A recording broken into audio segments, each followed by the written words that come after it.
All right, so this is section 3 of chapter 3. In the previous two sections, we've been discussing definitions, the importance of defining a construct in such a way that allows you to measure something, some outward manifestation of that construct, and ways of evaluating measurement techniques through validity and reliability.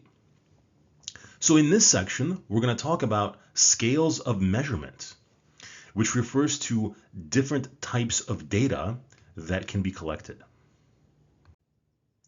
Okay, so measurement can be defined as a procedure for classifying individuals into categories.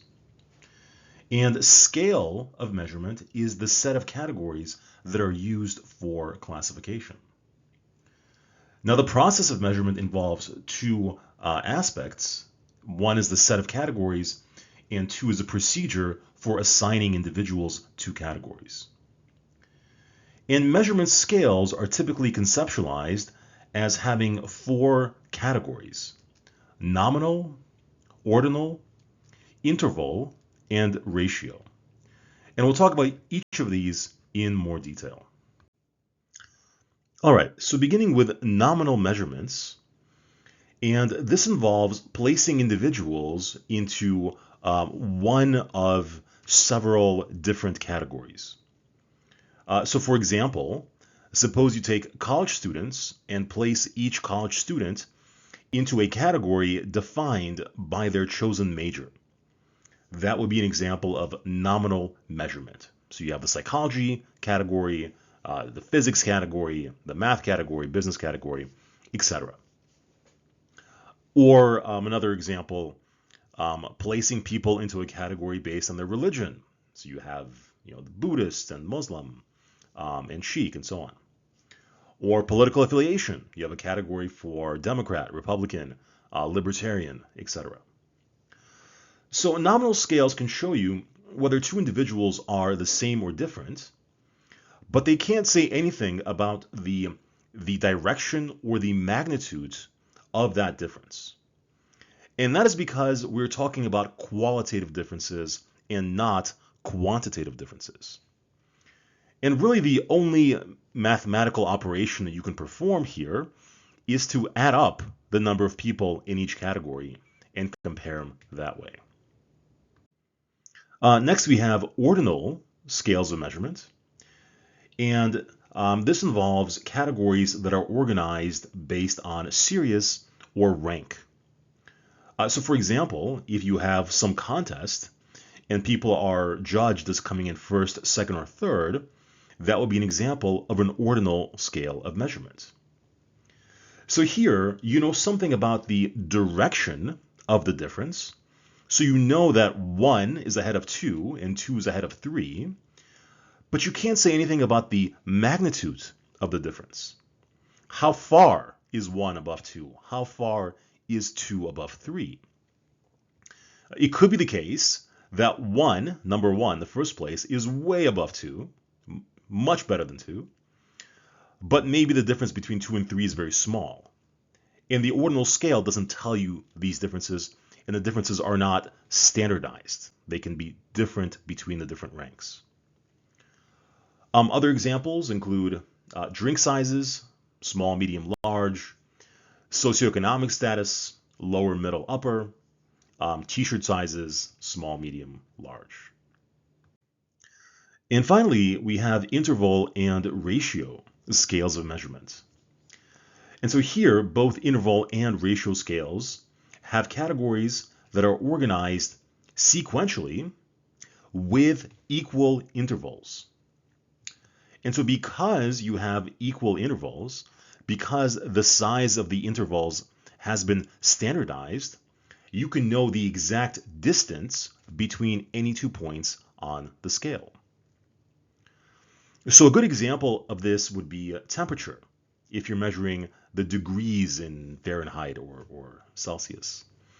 You know how far 20 degrees is from 30 degrees, 10 units, okay?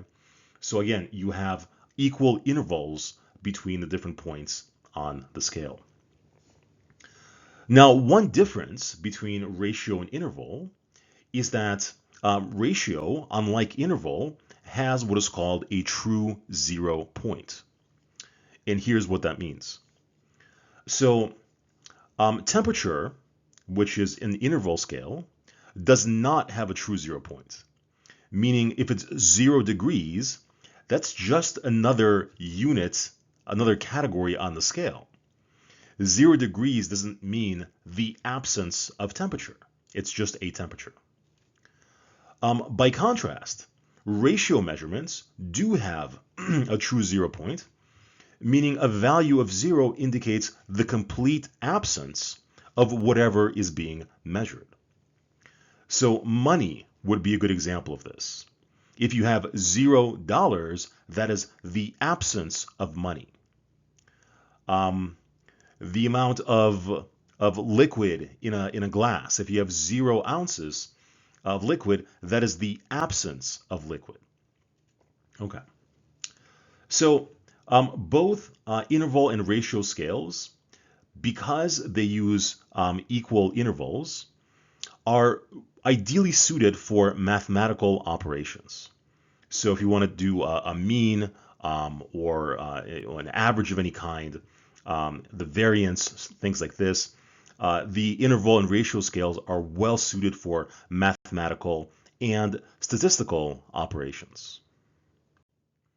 Now, sometimes you have equivocal measurements, meaning measurements that are difficult to classify, that fall in this sort of gray area, for example, between ordinal and interval. One example may be IQ. So IQ is a measure of intelligence. And is it the case that every interval is exactly the same? Is the difference of IQ between 85 and 86 the same as the difference between 107 and 108? It's not exactly clear. Or take, for example, a scale like this, where you're given some issue or some position, and you're asked to indicate whether you agree strongly, somewhat agree, are neutral, somewhat disagree, or strongly disagree. And you put numbers from 1 to 5. Now, mathematically, the difference between 4 and 5 and 3 and 4 is 1. So it looks like you have an interval scale. But conceptually, it could be the case that the difference between 4 and 5 is larger or smaller than that of 3 and 4, neutral and disagree. So again, this is kind of a gray area. Should this be classified as ordinal or interval? Now, most people, most scientists will treat these scales as interval. That's the convention. And this allows you to perform all the mathematical operations of your dreams, all the averaging, addition, subtraction, etc. that you could ever hope for. Okay, so here's a summary of the 4 scales. And if you ask, which one should I use, here are some, again, basic overviews. So nominal scale tells you that there is a difference. So again, if you place people into categories of, let's say, Democrat or Republican, that would be a nominal scale of measurement. And all you know is that there is a difference. They are in different categories. Now, an ordinal scale will also tell you the direction of the difference. So for example, let's say you have a race and somebody comes in first and then second and then third.